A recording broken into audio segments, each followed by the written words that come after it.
Bon, salut à toi public. Dans cet exercice qui est tiré d'un sujet type bac, nous avons un joueur A de rugby qui avance avec une vitesse de 5 mètres par seconde et qui est attendu par un joueur B immobile d'une masse de 110 kg dont la vitesse est négligeable. Voilà, en gros, on a un attaquant A qui essaye de passer la ligne de défense au rugby avec en face de lui un bon petit pilier qui n'a qu'une seule idée en tête, c'est le couper en deux. Voilà, donc la première question qui était posée dans cet exercice, c'était dans quel référentiel les vitesses sont-elles définies. Alors évidemment, c'est le référentiel terrestre, hein, c'est le référentiel dans lequel l'étude va être la plus simple à mener. Référentiel terrestre qui est supposé galiléen. Donc c'est pas forcément la question la plus importante pour évoquer la quantité de mouvements, c'est surtout la question 2 qui va nous intéresser. Donc la situation est la suivante. On a le joueur A qui avance avec le ballon, le joueur B qui l'attend patiemment avant l'impact. Donc là, le système avant l'impact, il est constitué des deux joueurs, hein, du joueur A et du joueur B. Et on va étudier et on va appliquer la conservation du vecteur quantité de mouvement entre ce système avant l'impact et ce système après l'impact. Alors, ce qui est important de relever dans cet exercice, c'est que au rugby, le joueur B va ceinturer le joueur A. Alors, comme vous me posez souvent la question en classe, on va négliger les forces de frottement dans ce domaine-là, parce que évidemment, l'objectif, c'est que le joueur B arrête le joueur A, et puis que le système A et B qui est lié, hein, le joueur B il va ceinturer le joueur A, est immobile à la fin. Là, c'est pas le sujet de la question. On se pose la question de quelle est la vitesse de l'ensemble A plus B juste après que le joueur B ait ceinturé le joueur A, en négligeant les forces de frottement l'instant d'après. Voilà.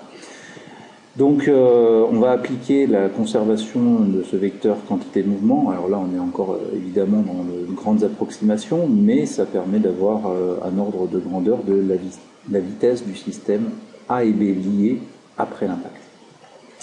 Donc le vecteur quantité de mouvement avant l'impact, il est égal à la quantité de mouvement du joueur A plus la quantité de mouvement du joueur B.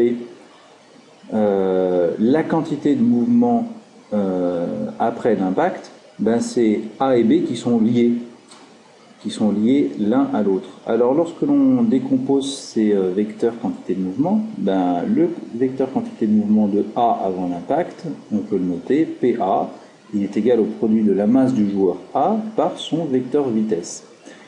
Le vecteur quantité de mouvement de B, lui, il est égal à la masse du joueur B fois son vecteur vitesse. Et évidemment, ce vecteur vitesse, dans une deuxième étape, on va dire qu'il est proche du vecteur nul. Le système après l'impact, il est constitué de A plus B, parce que le joueur B va ceinturer le joueur A, et que finalement notre système il est constitué des deux masses A et B qui vont avancer avec la même vitesse que j'ai noté VS, vitesse du système. Voilà. Comme donc la justification nous venons de la faire, hein, comme la vitesse du joueur B avant l'impact est quasiment nulle, on va la négliger et donc la relation devient la suivante. MAVA, c'est celui-ci, MBVB, c'est le vecteur nul que je n'ai pas réécrit ici, est égal à MA plus MBVS. Après, il ne reste plus qu'à projeter cette relation sur un axe horizontal. Les vitesses sont toutes horizontales, les vecteurs sont collinéaires, donc je peux écrire cette relation sans aucune difficulté, sans avoir à passer par les composantes des vecteurs. Et il ne me reste plus qu'à isoler la norme du vecteur VS. La norme du vecteur VS, je vais diviser les deux membres par MA plus MB. Donc je me retrouve avec MA divisé par MA plus MB fois le vecteur vitesse VA, et on a une vitesse de 2,6 mètres par seconde. Attention au respect des chiffres significatifs dans cet exercice. Le vecteur vitesse VS, lui, est évidemment dirigé vers la droite, puisque le joueur B va se faire emporter partiellement par le joueur A. Je le répète, là, c'est une vision très simpliste de cet exercice, parce qu'on a négligé au cours de tout ce mouvement l'effort de flottement. Voilà, ben j'espère que cette petite vidéo t'aura aidé à mieux comprendre la conservation de ce vecteur quantité de mouvement. Et je te dis à bientôt dans une prochaine vidéo.